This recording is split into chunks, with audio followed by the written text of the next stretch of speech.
사랑하는 성도 여러분, 4월 21일 새벽 만나에 오신 여러분 주님의 이름으로 환영하고 축복합니다. 오늘 금요일 우리에게 주시는 하나님의 말씀 보겠습니다. 오늘 말씀은 사무엘상 21장 10절에서 15절입니다. 사무엘상 21장 10절에서 15절. 그날에 다윗이 사울을 두려워하여 일어나 도망하여 가드 왕 아기스에게로 가니 아기스의 신하들이 아기스에게 말하되 이는 그 땅의 왕 다윗이 아니니이까 우리가 춤추며 무리가 춤추며 이 사람의 일을 노래하여 이르되 사울이 죽인 자는 천천히요 다윗은 만만이로다 하지 아니하였나이까 한지라.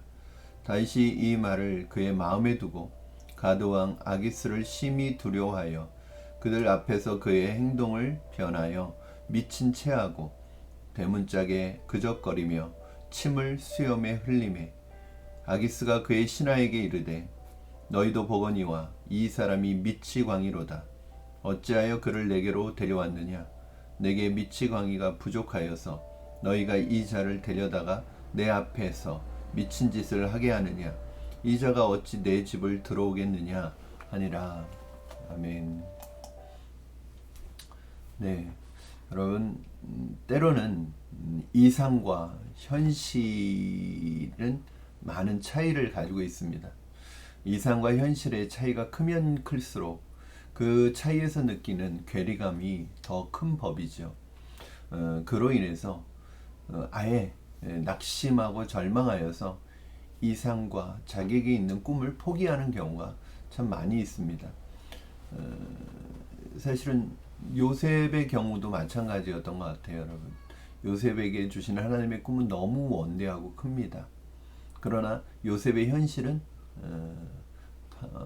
사랑하는 가족들을 떠나서 인신매매가 돼서 타국의 종으로 와 있는 현실이에요.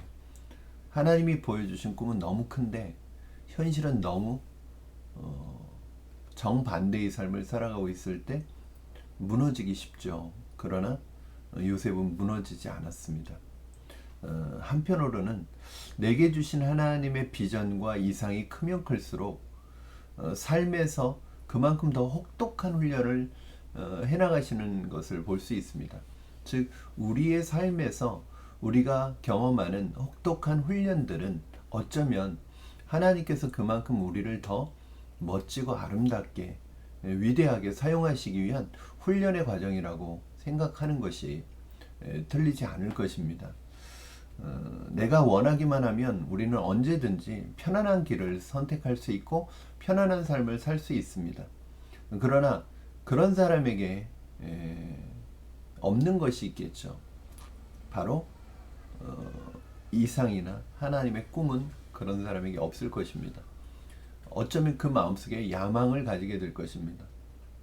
오늘 본문 말씀을 통해서 하나님의 이상과 비전을 향해 나아가는 사람들 앞에 놓여있는 삶의 장애물들을 그 앞에서 우리는 어떻게 해야 될 것인가를 함께 여러분과 고민해보는 시간을 말씀을 통해서 갖도록 하겠습니다.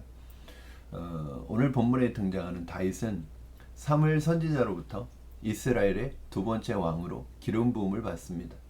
그리고 골리앗과의 대결 이후에 지금까지 다윗은 승승장구하는 모습을 보여줍니다.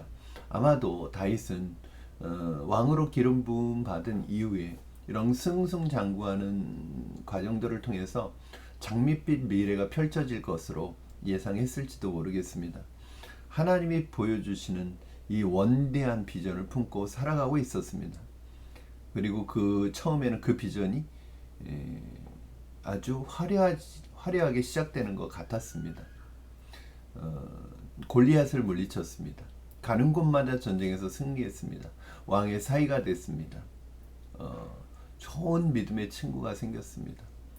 다윗의 삶에 정말 장밋빛 미래가 보장되어 있는 것 같았습니다. 그런데 곧 난간에 부딪히게 되는데 그것은 바로 장인이었던 사울 왕의 다윗을 향한 시기와 질투와 그로 인한 공격이 시작된 것입니다.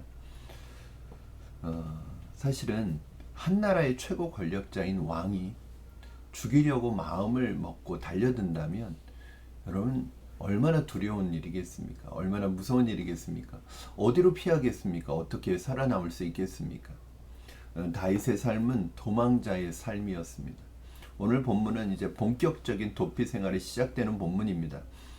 그러나 이스라엘 안에는 다윗이 피할 수 있는 곳이 없었기 때문에 아마도 다윗은 이스라엘 바깥인 가드, 오늘 본문에는 가드는 블레셋 족속의 성 중에 하나이거든요. 특별히 그 골리앗이 가드 사람이었죠. 이 가드의 아기스 왕을 찾아갑니다. 다윗이 왜 아기스 왕을 찾아갔는지, 블레셋의 아기스 왕을 찾아갔는지는 잘 알 수는 없습니다. 본문이 설명하고 있지는 않지만 그러나 사울을 피해서 도망한 그가 찾아간 아기스 왕, 그리고 블레셋에 갔을 때 다윗은 바로 위기를 만나게 됩니다. 11절 말씀 여러분 보시겠습니다.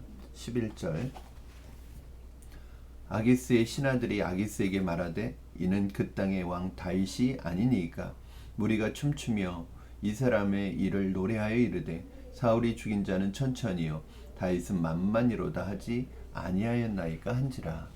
여러분 아기스의 부하들이 다윗을 알아보았고 이로 인해서 다윗은 아주 굉장히 아주 죽음의 위기에 빠지게 되었습니다.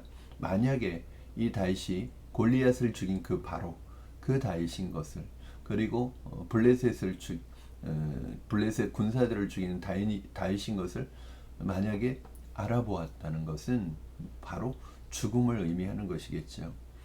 그러나 다윗은 그 위기를 빠져나오기 위해서 자신이 미친 사람처럼 행동을 합니다. 그리고 구사일생으로 도망 나오게 됩니다. 오늘 여러분 보시면 다윗의 행동을 보십시오. 여러분 12절 13절입니다. 다윗이 이 말을 그의 마음에 두고 가드왕 아기스를 심히 두려워하여 그들 앞에서 그의 행동을 변하여 미친 채하고 대문짝에 그적거리며 침을 수염에 흘리매. 오늘 본문 말씀을 통해서 깨닫게 되는 두 가지 있습니다. 첫 번째는 자신의 지혜로는 더 큰 위기를 만나게 된다는 사실입니다. 오늘 본문은 다윗을 도우시는 하나님의 손길이 전혀 느껴지지 않고 있습니다. 물론 하나님은 다윗을 보호하고 계시고 다스리고 계십니다. 그러나 지금 이 장면에서는 그 어디에서도 하나님의 손길이 느껴지지 않습니다.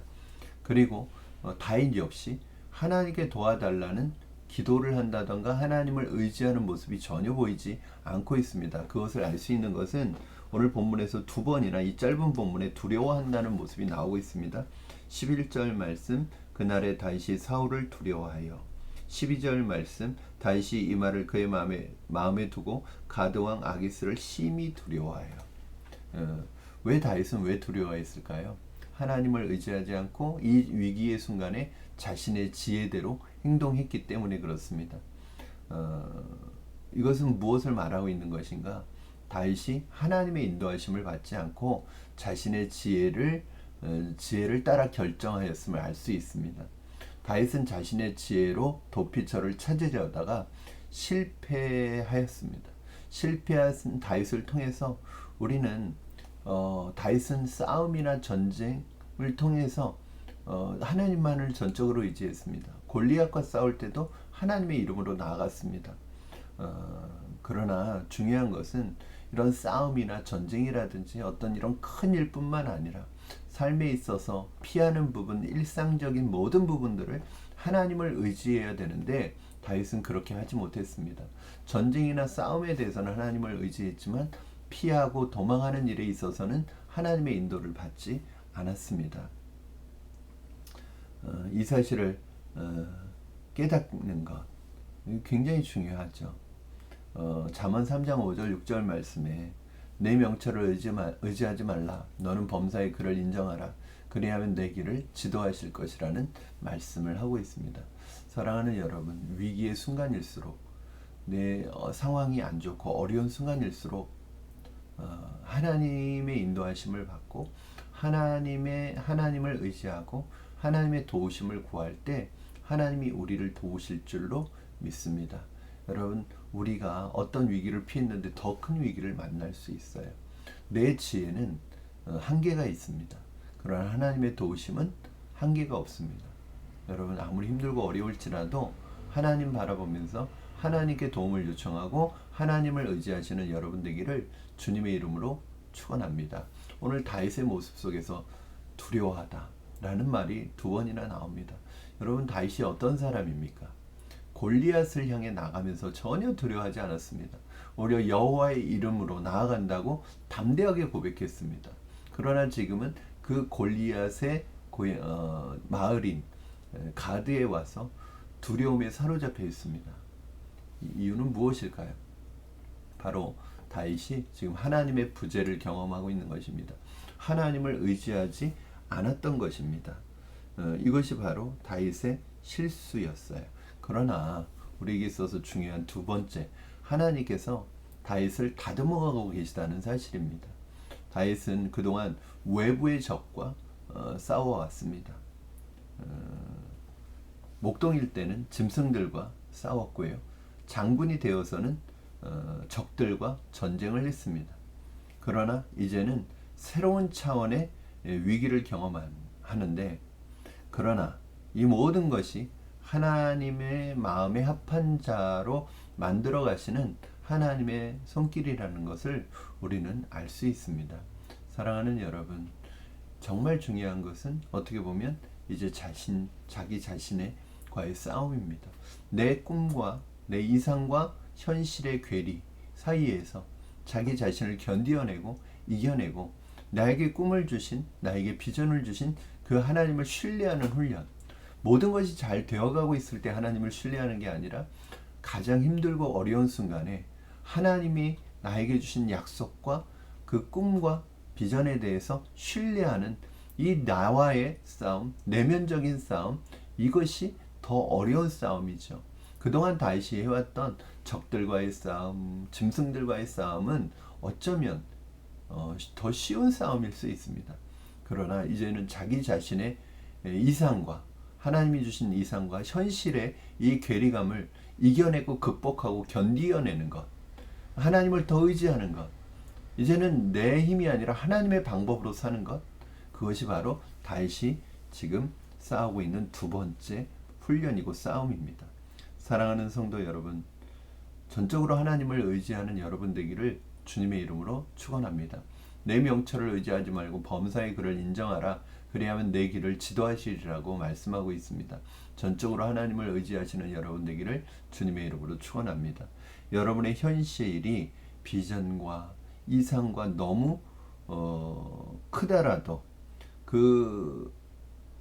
너무 괴리감이 있더라도 현실에 무너지지 마시고 하나님이 나에게 주신 그 비전과 꿈을 붙들고 믿음으로 끝까지 견디어내고 극복하고 승리하시는 여러분 되기를 주님의 이름으로 축원합니다. 그러면 요셉처럼 또 다윗처럼 정말 하나님께서 귀하고 위대하게 쓰시는 하나님의 사람들이 될 줄로 믿습니다. 여러분, 어차피 우리 예수님 믿고 신앙생활 하게 됐는데 이왕이면 하나님 앞에 크게 위대하게 쓰임받는, 아름답게 쓰임받다가 하나님 나라에 가는 저와 여러분 되기를 주님의 이름으로 축원합니다. 기도하겠습니다. 살아계신 하나님 아버지, 하나님께서 우리에게 주신 비전과 꿈은 너무나 큰데 우리가 살아가는 현실은 너무나 퍽퍽하고 힘들고 어려울 때가 많습니다. 그때마다 꿈과 비전을 포기하고 싶을 때가 많습니다. 절망스러울 때가 많습니다.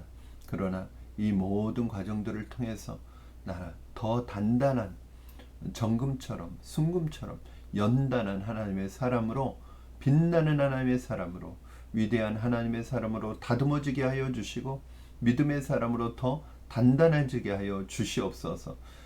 잠깐의 현실의 어려움과 힘듦과 고통 때문에 하나님 놓치지 않도록 끝까지 하나님 신뢰하며 믿음으로 걸어가는 우리가 되게 하여 주시옵소서.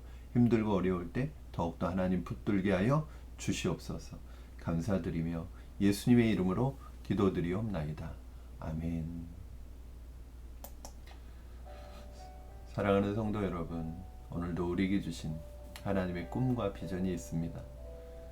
우리는 이 현실에서 그 꿈과 비전을 이루어가기 위해 수많은 대가를 치루어야 되지만, 그럼에도 불구하고 우리를 통해서 하나님께서 반드시 우리의 꿈과 우리의 비전을 이루어 가실 줄로 믿습니다. 오늘 하루도 승리하십시오, 여러분. 오늘 밤에 또 금요 심야 기도에 함께 나오셔서 함께 말씀 나누고 뜨겁게 기도하는 우리 성도님들 되시기를 주님의 이름으로 축복합니다. 사랑합니다.